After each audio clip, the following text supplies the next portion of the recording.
चलिए आज हम शुरू करने जा रहे हैं शब्द अलंकार का तीसरा भेद श्लेष अलंकार। पहले हमने पढ़े हैं अनुप्रास अलंकार, यमक अलंकार और अब हम पढ़ने जा रहे हैं श्लेष अलंकार। श्लेष अलंकार जिसका अर्थ है चिपकना, यानी जो इसके अर्थ हैं वो आपस में चिपके हुए होते हैं। अब अगर हम इसकी परिभाषा देखें तो जहां एक ही शब्द के पंक्ति में अनेक अर्थ हमें बताएं, अनेक अर्थ निकल कर आते हैं, वहां पे श्लेष अलंकार होता है।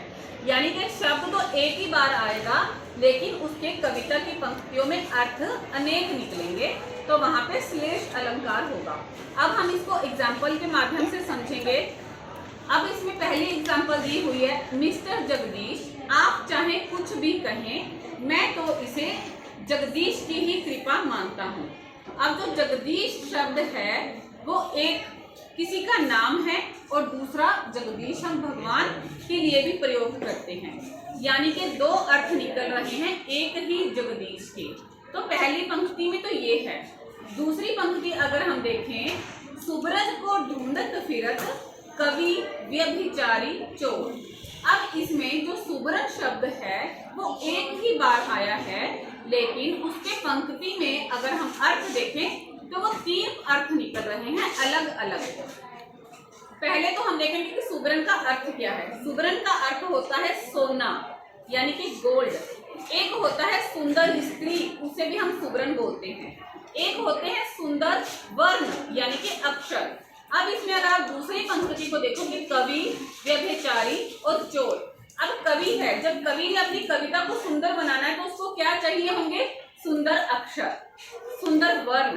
फिर अगर हम दूसरा शब्द देखें, व्यभिचारी। व्यभिचारी का मतलब होता है बुरा व्यक्ति। अब बुरे व्यक्ति को क्या चाहिए? सुंदर स्त्री। अब तीसरा शब्द हम देखें, चोर। चोर को क्या चाहिए? सोना। तो यानी कि सुब्रन शब्द के तीन अर्थ हमने देखे। फिर अगर हम तीसरी पंक्ति देखें, मधुबन की छाती को देखो, मधुबन की छाती को देखो, सूखी कितनी इसकी कलियां। अब मधुबन, एक तो मधुबन हम बोलते हैं बाग या बगीचे को, दूसरा मधुबन किसी का नाम भी हो सकता है। अब हम इनका अर्थ देखें, यानी कि मधुबन की छाती को देखो, यानी कि बगीचे को देखो कि इसमें जो कलियां थी विकसित नहीं हुई, यानी कि फूलों से पहले की अवस्था कलियां वो सूख चुकी हैं। दूसरी, मधुबन की छाती को देखो, यानी मधुबन किसी का नाम, तो वो कह रहे हैं यौवन की अवस्था, यानी उससे हमें ये पता चल रहा है कि वो अभी किशोर हुआ है या फिर नहीं। तो इसमें एक और प्रसिद्ध दोहा आता है जो ज्यादातर हमें पाठ्यक्रम में पढ़ने को मिलता है, रहीमन पानी राखिए बिन पानी सब सून, पानी गयो न उबरे मोती मानस चून। अब इसमें जो पानी शब्द है ना उसके अनेक अर्थ निकल रहे हैं। किसके लिए?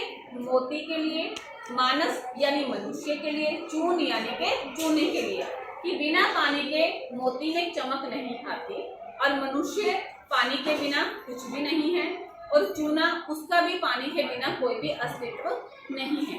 तो अगर हम यमक अलंकार और श्लेष अलंकार को देखें तो ज्यादातर हम इनमें ना कंफ्यूज हो जाते हैं कि हम ये थोड़े मिलते जुलते लगते हैं।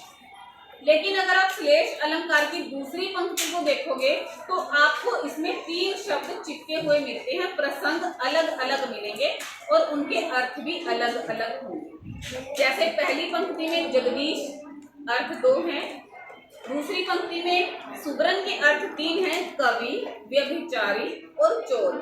जो मैंने रहीमन पानी राखिए वाला दोहा बोला है उसमें भी मोती मानस चून, इन तीनों प्रसंगों में पानी का अर्थ अलग अलग लिया गया है, यानी पानी इन तीनों शब्दों के लिए, तीनों प्रसंगों के लिए प्रयोग किया गया है। तो ऐसे श्लेष अलंकार को हमें समझना है और आपको पहचानने में भी कोई मुश्किल नहीं हुई।